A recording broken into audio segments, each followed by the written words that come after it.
So I'm making this video as request to show my build and gear for my full Zerker Necro. I'm currently geared with almost fully ascended gear. I use ruby orbs right now. They were good before the quality of life update, but once I switched to frosty, it's not so much. I just haven't picked out a new set of runes for that yet to replace them. But they do still work fairly decently. All my accessories are ascended as well. For my weapons, I use staff with Superior Sigil of Force plus 5% damage, Superior Sigil of Bloodlust so I can get my stacks up. Easy tagging, and then once I've done that, I'll switch back over to my Dagger focus.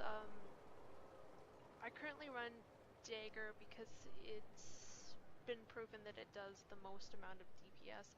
You can alternatively for power crit build run with Axe because it gives additional vulnerability to to enemies.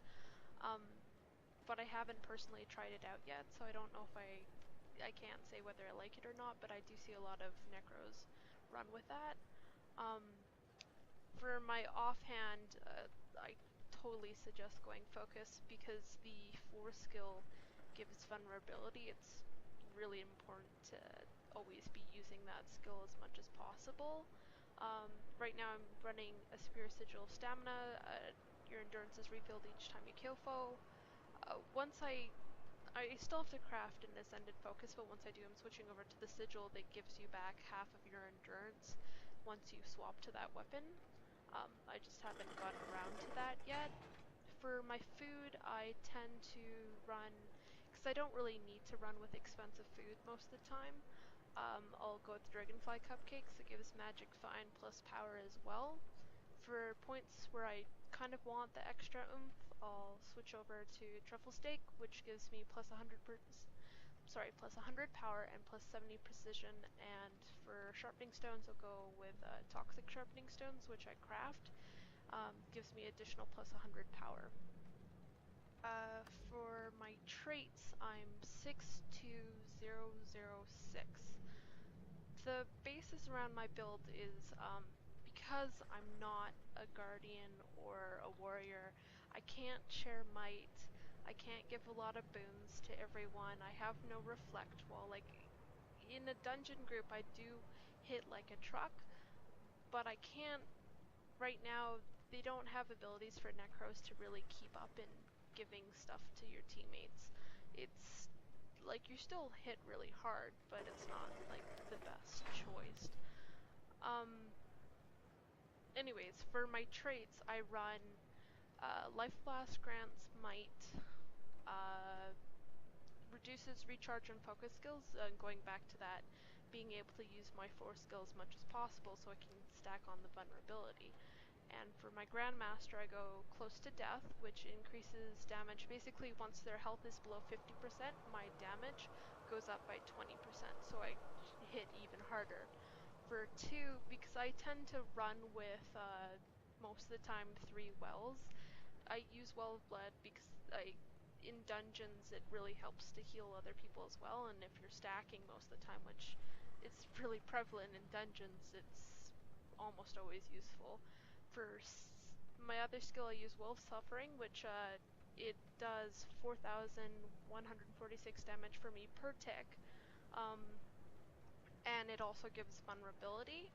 I use Well of Power, which is my condition removal. In the case where you don't have to worry about condition removal, you can switch this well to the Well of Corruption, which converts boons on enemies into conditions, and it also does a lot damage per tick.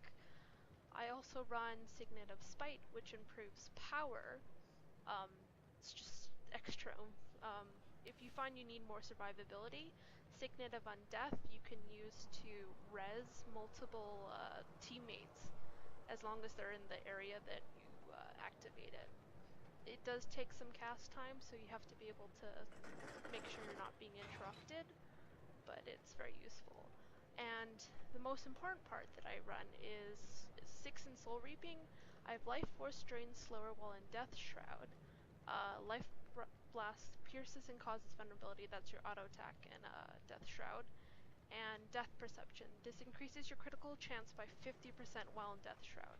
This is really important for my build because my base is, right now it's 55%, but what you need is at least 50%, because with that grandmaster trait, what it will do is, once you're in Death Shroud, your crit chance is 100% all the time, so you're basically critting anytime you hit anything. It really increases your damage. So that's kind of the premises, is basically staying as long as possible as I can in Death Shroud. So you hit like a truck. I'm gonna show here just an example of what it's like.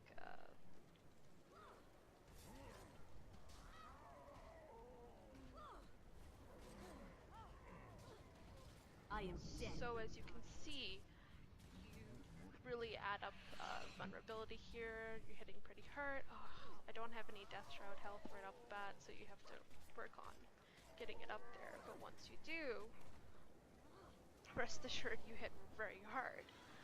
So that's basically the premise of my build here for my Necro. And I use this, or I used to, before I got into running as a warrior or a guardian. I tend to run whatever my group needs.